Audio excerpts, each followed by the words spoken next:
یہ جو کانوں میں ایئر فون لگا کر روزانہ گانا سن رہے ہو، کاروں میں سفر کرتے ہوئے جو گانے سنتے ہو، اور وہ بھی اتنے گندے گندے گانے جو انسان کی شہوت کو ابھارے، جو انسان کو گناہوں پہ ابھارے، کیا بھول گئے رسول اللہ صلی اللہ علیہ وسلم کا فرمان؟ اللہ کے رسول فرماتے ہیں بارش کے برسنے پر جیسے سبزہ پیدا ہوتا ہے، ویسے میوزک کی آواز کی وجہ سے انسان کے دل میں نفاق پیدا ہوتا ہے۔ میں یہ تو نہیں کہتا کہ لوگ منافق ہو گئے، مگر اللہ کے رسول فرما رہے ہیں میوزک سنو گے تو دل میں نفاق پیدا ہوگا، اور نفاق کس کو کہتے ہیں؟ زبان پر کلمہ ہے اور دل میں کفر ہے، یہ نفاق ہے۔ نفاق کس کو کہتے ہیں؟ کہ زبان پہ کلمہ ہو اور دل میں کفر ہو، اور یہ کس سے پیدا ہوتا ہے؟ یہ میوزک کی وجہ سے۔ بتاؤ، شادیوں میں میوزک بجاتے ہو، گاڑیوں میں میوزک بجاتے ہو، اور اللہ اکبر رات کے 2-3 بجے تک میوزک میں ڈوبے رہتے ہو۔ جانتے ہیں میوزک کا انجام کیا ہے؟ اللہ کے سچے رسول تمہارے اور میرے آقا مصطفیٰ جان رحمت صلی اللہ علیہ وسلم فرماتے ہیں جس نے دنیا میں میوزک کی آواز سنی ہوگی، جس نے دنیا میں گانوں کی آواز سنی ہوگی، قیامت کے دن اس کے کان میں سیسا پگھلا کر کے ڈالا جائے گا۔ اے میری قوم کے جوانوں، اپنے گھر کے گرم کے ہوئے تیل کو اگر کان میں ڈالو اور تیل زیادہ گرم ہو جائے تو آدمی اس کو برداشت نہیں کر پاتا۔ اپنے آپ پہ رحم کرو، تم مسلمان ہو، مسلمان۔ نبی نے جو کہہ دیا وہ حق ہے، نبی نے جو کہہ دیا وہ سچ ہے۔ جہنم کی آگ سے، جہنم کی آگ پر پگھلایا ہوا سیسا جب کانوں میں ڈالا جائے گا اس وقت کیا بنے گا؟ مسلمان ہونا، کلمہ پڑھا ہو، کلمہ پڑھا ہے نا، تو کلمے کا تقاضا تو پورا کرو۔ یزید اور حسین میں فرق کیا ہے؟ یزید کلمہ پڑھ کے کہہ رہا ہے سب چلتا ہے، اور حسین کی فکر یہ ہے سب نہیں چلے گا، صرف میرے نانا کی شریعت چلے گی۔ سبحان اللہ، سبحان اللہ۔ اب جان پور والوں مجھے بتاؤ تم کون سے مسلمان بننا چاہتے ہو؟ یزید کی فکر والے یا امام حسین کی فکر والے؟ امام حسین کی۔ یزید کہہ رہے کلمہ پڑھو سب چلے گا، حسین پاک کہتے سب نہیں چلے گا، صرف میرے نانا کی شریعت چلے گی۔ کس کے ساتھ ہو؟ آج کہتے ہو ارے سب چلتا ہے، یہ تو یزید کی بولی ہے۔ زنا کرو سب چلتا ہے، یزید کی بولی ہے۔ شراب پیو سب چلتا ہے، یزید کی بولی ہے۔ مسجدیں ویران کرو پھر بھی جنت میں جائیں گے، یزید کی بولی ہے۔ حسین پاک کی یہ بولی نہیں ہے۔ حسین پاک کہہ رہے صرف ایک چیز چلتی ہے بس، وہ میرے نانا کی شریعت ہے، محمد الرسول اللہ کی شریعت ہے۔ آؤ، برداشت نہیں کر سکتا کوئی بھی اللہ کی عذاب۔ آقا فرماتے جہنم کی آگ کا بنا ہوا سیسا گانا سننے والوں کے کان میں ڈالا جائے گا۔ اور ایک بات آپ کو کہوں، آج پوری دنیا میں اگر توجہ ہے، آپ شور نہیں کر رہے تو میری بات پہ توجہ، جو شور کر رہے انہیں کرنے دیں۔ میں تو اتنا ہی کہوں گا کہ امام حسین کی محفل ہے، اللہ کی عطا سے حسین دیکھ رہے ہیں، کون چپ ہے، کون سن رہا ہے، کون شور کر رہا ہے، بات اپنی اپنی۔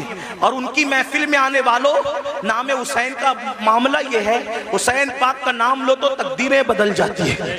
ہاں، یہ کوئی مشاعرے کی محفل نہیں ہے میرے بھائی، ہاں یہ کوئی اوٹ اور نوٹ کی تقسیم کی محفل نہیں ہے میرے بھائی، یہ مولا حسین کی محفل ہے۔ جو بادشاہ دنیا کا بادشاہ نہیں تھا، وہ بادشاہ گر، جس کو پیار سے دیکھ لیا اس کو بادشاہ بنا دیا، جس کو پیار سے دیکھ لیا اس کو تاج عطا کر دیا۔ غور سے سنو، کربلا سننے آئے ہو، آج پوری دنیا میں مسلمانوں کے گھر خطرے میں۔ دن کو گھر اچھا بھلا نظر آتا ہے، شام ہوتے ہوتے وہی گھر زمین میں دھس جاتا ہے، زمین بوس کر دیا جاتا ہے۔ لوگ کر رہے ہیں، امریکہ میں کر رہے ہو، کینیڈا میں کر رہے ہو، برطانیہ میں کر رہے ہو، ہمارے ملک میں کر رہے ہو، جو کر رہے غلط کر رہے۔ میں ان کی تائید نہیں کر رہا کیونکہ وہ میرے سامنے ہے نہیں، میں ان سے کوئی بات نہیں کروں۔ میں بات تو آپ سے کروں گا کیونکہ آپ میرے سامنے بیٹھے، جو سامنے نہ ہو اس سے بات کرنا بے وقوفی ہے۔ جب وہ سامنے ہوں گے اللہ توفیق دے گا تو ان سے بھی بات کریں گے، لیکن آپ سے بات کر رہے ہیں۔ مگر ان سے بھی دو جملے کہتا ہوں اس لیے کہ دیواروں کو کان ہوتے ہیں۔ اللہ کرے ان دیواروں کے کان کے ذریعے کسی کے کان تک بات پہنچے.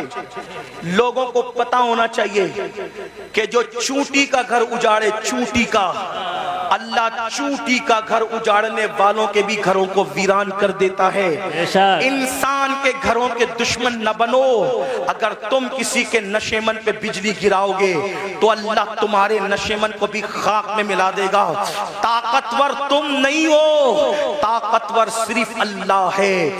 جس وقت یزید نے حکومت کے نشے میں حسین کا گھر اجاڑا تو یزید خوش تھا، میں نے حکومت کے نشے میں حسین کا گھر اجاڑ دیا، پورا گھر کاٹ دیا، اب حسین کی نسل نہیں رہے گی. میرے لیے راستہ کلیئر ہو گیا. جو میری راہ میں رکاوٹ بن رہا تھا میں نے سب کو کاٹ دیا. لیکن وہ 8، 12 یا 14 بیٹوں کا باپ تھا. یزید 8، 12، 3 روایتیں یا 14 بیٹوں کا باپ تھا اور ہٹے کٹے بیٹے رکھتا تھا. اور حسین کی نسل کے بارے میں اس کو یہ بغض تھا کہ میری حکومت میں جو چیز رکاوٹ ہے میں نے ختم کر دیا. مگر قدرت نے بتایا یزید تو طاقتور نہیں ہے، طاقتور اللہ ہے. 14 بیٹے چھوڑ کے مرا تھا، آج نسل نظر نہیں آتی. حسین ایک بیمار چھوڑ کے گئے، کوئی محلہ نظر نہیں آتا جہاں حسین کی اولاد موجود ہے. سبحان اللہ، سبحان نعرہ تکبیر، نعرہ رسالت، شہدائے کربلا کانفرنس، سرزمین جذب. زمین کے اندر بھی اچھے اولاد حسین سو رہی ہے اور زمین کے اوپر بھی اچھے اولاد حسین نظر آ رہی ہے. تو عرض یہ کر رہا تھا، لیکن جو لوگ کرتے ہیں میں ان سے تائید نہیں کرتا. آپ مگر سنیں کیونکہ میرے سامنے آپ ہیں. آپ کے گھر خطرے میں، دن میں گھر اونچا دکھتا ہے، نیچے بعد میں ختم ہو جاتا ہے. وجہ اس کی حدیث سنیں. آج سے 1450 سال پہلے گھر اجڑنے، گھر بکھرنے، گھر دھسنے، زلزلے آنے یا کسی کا گھر ٹوٹ جانے کی وجہ بیان فرمائی. اللہ کے رسول علیہ السلام فرماتے ہیں جب تم گانے، میوزک اور شراب میں ڈوب جاؤ گے، یہ میں نہیں کہہ رہا ہوں، اللہ کے رسول فرما رہے ہیں، جس کو علامہ ابن الجوزی نے نقل کیا ہے. توجہ کرنا، آقا ارشاد فرماتے ہیں کہ جب تم گانے اور میوزک کے اندر اور شراب کے اندر ڈوب جاؤ گے تو اللہ راتوں رات تمہارے گھروں کو زمین میں دھسا دے گا. راتوں رات تمہارے گھر زمین میں دھس جائیں. آج 16، 17 سال کی عمر کے میرے نوجوان فلم دیکھ کر، سیریل دیکھ کر نشے کی طرف جا رہے ہیں، میوزک کی طرف جا رہے ہیں. زنا فیشن ہو چکا ہے. امام حسین اسی کے خلاف تو کھڑے ہوئے تھے، اگر یہ سب کرتے ہو تو حسینی نہیں ہو تم، چاہے جو بن جاؤ. میں کسی ایک کو نہیں کہہ رہا ہوں، اپنے آپ میں ڈوب کر سوچو. اگر مسجد کو تم نے ویران کر دیا، اللہ کے گھر کو ویران کر دیا، فجر کی نماز میں سوتے پڑے ہو تو آپ 7 سمندروں کا بھی شربت بنا لو. توجہ کرنا، لوگوں کو میرے جملے تلخ لگتے ہیں لیکن کوئی کچھ کہے میرے بارے میں حقیقت ہے. 7 سمندروں کا شربت بنا لو، امام حسین کے نام پہ بانٹ دو. لیکن اگر تم دین مٹاؤ گے اور شربت بناؤ گے تو امام حسین اس شربت کو قبول نہیں کریں گے، بلکہ اس شربت کو تمہارے منہ پہ مار دیا جائے گا. لیکن اگر تم نے بالفرض ساری زندگی شربت بنایا بھی نہیں، شربت پلایا بھی نہیں، حتیٰ کہ شربت کا نام بھی نہیں لیا، لیکن امام حسین جس دین کو بچانے چلے تھے، اگر اس دین کی حفاظت کے لیے تم نے قربانی دی تو امام حسین قیامت میں تمہیں سینے سے لگائیں گے. میرے عزیز، میرے بھائی، آؤ امام حسین کے مشن کی طرف توجہ کریں. تو عرض یہ کر رہا تھا، آج کل 16، 17 سال کی عمر کے میرے نوجوان اسی طرح شراب کی طرف، زنا کی طرف، جرائم کی طرف، میوزک اور گانوں کی طرف جا رہے ہیں، مسجدوں کو ویران کر چکے ہیں. میرے عزیز بھائی، اللہ کے عذاب کو دعوت نہ دے, اللہ کے غضب کو دعوت نہ دے. یہ جو آپ سوچتے ہیں نا کہ ہم لوگ کچھ بھی کریں گے جنت میں چلے جائیں گے, ہم کچھ بھی کریں گے ہم آخرت میں کامیاب ہو جائیں گے, میرے بھائی میرے عزیز, یہ دنیا ہے دنیا, یہ دنیا مکار ہے, یہ دنیا غدار ہے, یہ دنیا بے وفا ہے. اس دنیا سے دل نہ لگا, تو کچھ بھی کمائے گا, تو کچھ بھی کمائے گا, تو کتنا بھی جمائے گا, مگر یاد رکھنا اگر تو نے آخرت کی تیاری نہ کی, اگر تم نے آخرت کی تیاری نہ کی, سب دنیا ہی کے اندر دھرا کے دھرا رہ جائے گا. قرآن کہتا ہے لا تنسا نصیبک من الدنیا, دنیا سے اپنے نصیب کا مت بھول. میرے بھائی کیا تو میرے آقا کی وہ حدیث بھول چکا ہے؟ اللہ کے رسول نے فرمایا جس نے دنیا کے اندر شراب کا صرف ایک گھونٹ پیا ہوگا, جب وہ مر کے قبر میں جائے گا تو اس کا منہ سور کی طرح کر دیا جائے گا یا بندر کی طرح کر دیا جائے گا. آؤ میرے بھائیوں, ایک بزرگ کے ہاتھ پر ایک کفن چور نے توبہ کی تھی. اللہ اکبر, دل کے کانوں سے سن لینا, ایک کفن چور نے ایک بزرگ کے ہاتھ میں توبہ کی تھی. اس بزرگ نے اس کفن چور کو توبہ کروائی, اور توبہ کروانے کے بعد کفن چور سے پوچھا, اے کفن چور, اب تو میرے ہاتھ میں توبہ کر چکا ہے, تو نے کتنے کفن چرائے؟ اس نے کہا حضور میں نے تو ہزاروں مردوں کو ننگا کیا, ان کے کفن چرائے. مسلمانوں کے کفن چرائے؟ جی مسلمانوں کے کفن چرائے. تو اس بزرگ نے کہا سچ سچ بتانا اے کفن چور, سچ سچ بتانا کہ تو نے جب مردوں کے کفن چرائے تو کتنے مردے تھے جن کے چہرے مرنے کے بعد قبر میں قبلے کی طرف تھے؟ دھیان سے سننا, توجہ سے سننا, تھوڑا منبر والوں سے بھی توجہ چاہتا ہوں, بات نہ کریں, بہت نوازش ہوگی آپ کی, میں آپ کی معلومات میں اضافہ نہیں کر سکتا لیکن آپ کی دعائیں ضرور لے سکتا ہوں, آپ کی بھی توجہ چاہتا ہوں. میری بات غور سے سنیں, میں ان کی طرف بات کو لے کر کے جا رہا ہوں, دھیان سے سنو. کفن چور سے بزرگ نے پوچھا تو نے ہزاروں مسلمانوں کے کفن چرائے, یہ بتا کتنے مسلمان تھے جن کے چہرے قبلے کی طرف تھے اور کتنے مسلمان تھے جن کے چہرے قبلے سے پھرے ہوئے تھے؟ تو اس نے کہا حضرت اللہ کی قسم کھا کے کہتا ہوں اب تو میں آپ کے ہاتھ پہ توبہ کر کے نیک بن چکا ہوں. اگر میں نے 100 مردوں کی لاش کو کھولا, 100 مردوں کی قبروں کو کھولا اور ان کی لاش کو میں نے ننگا کیا, تو 100 مردوں میں سے 99 مسلمان ایسے تھے جن کے چہرے قبلے سے پھرے ہوئے تھے. 100 مردوں میں سے 99 مردے ایسے تھے جن کے چہرے قبلے سے پھرے ہوئے تھے. ایک مسلمان ملتا تھا 100 میں ایک جس کا چہرہ قبلے کی طرف ہوتا تھا. اس بزرگ نے اپنے پیر و مرشد کو خط لکھا, حضور یہ بتائیں, اللہ اکبر, حضور یہ بتائیں کہ مرنے کے بعد لوگوں کے چہرے قبروں میں کیوں پھر جاتے ہیں, قبروں میں کیوں پھر جاتے ہیں؟ بزرگ نے لکھا بیٹا جو لوگ دنیا میں رسول اللہ کی سنت سے منہ پھیر لیتے ہیں, جو لوگ دنیا میں رسول اللہ کی سنت سے منہ پھیر لیتے ہیں, مرنے کے بعد ان کے چہرے قبلے کی طرف نہیں ہوتے. اے میری قوم کے جوانوں, کیا ڈر نہیں لگتا, کیا قبر میں نہیں جانا کہ جب سنت سے کوئی منہ پھیرے تو اس کا چہرہ مرنے کے بعد قبلے کی طرف نہیں ہوگا؟ اب آپ کیا سمجھتے, کہتے اب مولانا اللہ رحیم ہے, اللہ کریم ہے, ستار ہے, غفار ہے. ارے یہ بات مولانا کو آپ سے زیادہ سمجھتے ہیں کہ اللہ رحیم ہے, کریم ہے, ستار ہے, غفار ہے. لیکن آپ کو پوچھنا چاہتا ہوں, آپ مجھے بتائیں کہ آپ اور ہم اگر جرائم کریں تو اللہ غیرت والا, وہ رحم والا ہے تو وہ غیرت والا بھی ہے. میرے بھائی اس کی غیرت کی طرف توجہ کیوں نہیں کرتے؟ صرف سنت چھوڑنے پر جب وہ منہ قبلے کی طرف رکھنا گوارا نہ کرے تو وہ جنت کے اندر کیسے داخل کرے گا؟ اس کی خفیہ تدبیر سے ڈرو. یہ دنیا میں پہلی اور آخری بار آئے ہو. مشرکین کو دیکھ کر, منکرین اسلام کو دیکھ کر ان کی طرح ننگا ناچ نہ کرو, ان کی طرح ظلم نہ کرو. کہ جب انسان سنت سے منہ پھیر لے تو اللہ تبارک و تعالیٰ اس کا منہ کعبے کی طرف رکھنا گوارا نہیں کرتا. کعبے کی طرف منہ رکھنا گوارا نہیں کرتا, اللہ جنت میں اس کو کیسے ڈالے گا؟ یہ دنیا ہے, اس دنیا میں آدمی جتنے چاہے جرائم کر لے, اور پھر اللہ اکبر جو گناہ کبیرہ ہے, گناہ کبیرہ اس میں خاص طور پر حرام لقمے کا کھانا اور اسی کے ساتھ نشہ کرنا, شراب پینا. آج نشہ مسلم سوسائٹی کے اندر سوچی سمجھی سازش کے تحت پرموٹ کیا جا رہا ہے. کون لوگ پرموٹ کر رہے ہیں ہمیں نہیں پتا, انشاءاللہ ہمارے ملک کی جو ادارے ہیں، جاسوس ادارے، وہ اس کی تحقیق کریں گے کون ہے دشمن ملک اور ملت کا، یہ بات طے ہوگی بعد میں۔ لیکن خاص طور پر مسلم سماج میں نشے کو پرموٹ کیا جا رہا ہے۔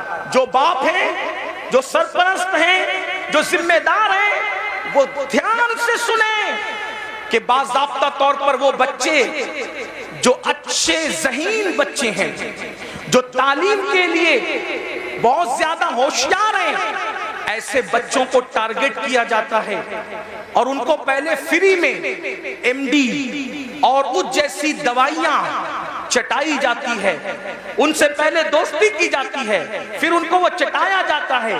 ایک دو بار جب انسان اس کو چاٹتا ہے اور پھر نیند گہری آتی ہے اور اس کے جو اثرات ہوتے ہیں، پھر انسان اب اس کو حاصل کرنے کی کوشش کرتا ہے تو پھر مہنگے سے مہنگے دام میں اس کو بیچا جاتا ہے، تو پیسہ بھی برباد، زندگی بھی برباد۔ اے مسلمانوں، اپنے بچوں کو قیمتی سے قیمتی لباس دو، اپنے بچوں کو اچھے سے اچھا کھلاؤ، اپنے بچوں کے ہر شوق پورے کرو، لیکن اس پر عقاب کی طرح نظر رکھو کہ تمہارے بچے کس کی صحبت میں بیٹھتے ہیں، کس کے پاس بیٹھتے ہیں، کس کے ساتھ رہتے ہیں۔ یاد رکھنا، مسلمانوں کے ٹیلنٹ سے لوگوں کو بہت خوف ہے، اس لیے کہ یہ ملک ہی نہیں بلکہ دنیا کے تمام ممالک پر اگر سینکڑوں سال اگر کسی نے حکومت کی ہے تو وہ صرف لا الہ الا اللہ پڑھنے والی قوم ہے۔ مسلمانوں کو حکومت کرنے کا شعور آتا ہے، مسلمانوں کو سیاست کرنے کا شعور آتا ہے، مسلمانوں کو تجارت کرنے کا شعور آتا ہے۔ دنیا جانتی ہے جس دن مسلمان تجارت کی منڈی میں ڈٹ جائے گا، کسی ماں نے ایسا لال پیدا نہیں کیا جو وہ مسلمان کا مقابلہ کر سکے۔ جب ہم تاجر تھے ہمارے مقابلے میں کوئی تاجر نہیں تھا، جب ہم سیاست کر رہے تھے ہمارے مقابلے میں کوئی سیاستدان نہیں تھا، ہم علم کے میدان میں ڈٹے تھے ہمارے مقابلے میں کوئی نہیں تھا۔ دنیا کے سارے انسان بغداد میں اور مصر میں ہمارے دروازوں پر کاسے گدائی لے کر علم کی بھیک مانگا کرتے تھے۔ ہاں ہم ہی تھے جو لوگوں کو جاگیریں بھیک میں عطا کرتے تھے، ہم ہی تھے جو لوگوں کو مالا مال کرتے تھے۔ اے میری قوم کے جوانوں، لوگوں کو تمہارے ٹیلنٹ سے خطرہ ہے، ان کو پڑھنے مت دو، ان کو آگے بڑھنے مت دو، ان کو تجارت کرنے مت دو، ان کو جو ہے معاش اور معیشت کی طرف آگے بڑھنے مت دو، ان کو گانوں کا عادی بنا دو، ان کو گیم کا عادی بنا دو، ان کو نشے کا عادی بنا دو، ان کو شراب کا عادی بنا دو۔ ظالموں، اپنی ذمہ داریوں کو محسوس کرو۔ یہ کھلونا موبائل کا جو تمہارے ہاتھ میں دے دیا گیا ہے اور الگ الگ گیمز تمہیں لا کر کے دے دیے گئے ہیں، کب تک گیم میں ڈوبے رہو گے؟ گیم میں مبتلا کرنے والے تمہارے خیر خواہ نہیں ہیں، یہ تمہارے مستقبل کو تباہ کر دینا چاہتے ہیں۔ نشے میں ڈبانے والے تمہارے خیر خواہ نہیں ہیں، یہ تمہارے مستقبل کو برباد کر دینا چاہتے ہیں۔ اے میری قوم کے جوانوں، ہم گیم کھیلنے والے لوگ نہیں ہیں، ہم گیم کھیلنے والے لوگ نہیں ہیں، ہم تو ناخن تدبیر سے امت کی بکھری ہوئی زلفوں کو سنوارنے والے لوگ ہیں، ہم تو قوموں کے مستقبل کو تابناک بنانے والے لوگ ہیں۔ نوجوان کسی قوم کا سرمایہ ہوتا ہے، اگر نشہ کرو گے خود کی فکر نہیں ہوگی، ماں باپ کی فکر کیا کرو گے؟ نشہ کرو گے خود کی فکر نہیں ہوگی، اولاد کی فکر کیا کرو گے؟ نشہ کرو گے خود کی فکر نہیں ہوگی، اپنی قوم کی فکر کیا کرو گے؟ مسلمان نوجوانوں، ہمارا جوان خود بھی بڑھنے والا ہے، قوم کو بھی آگے بڑھانے والا ہے۔ فکر کرو، اپنی قوم کو آگے بڑھاؤ۔ جانتے ہیں جب تک نشہ ہمارے سماج میں نہیں تھا قوم اتنی غریب نہیں تھی۔ آج ایک سروے بتاؤں، پورے ہندوستان میں میں حضور علیہ السلام کی نالین کے صدقے جاتا ہوں، امیروں کے یہاں بھی رکتا ہوں، غریبوں سے بھی میرے تعلقات ہیں۔ آپ کو بتاؤں، آج ہر باپ کی شکایت یہ ہے کہ بوڑھا باپ کما رہا ہے، جوان لڑکے نہیں کما رہے۔ جوان لڑکے فضول گھومتے ہیں، ٹی شرٹ پہن لیا، جینس پہن لیا، اچھی بائک پر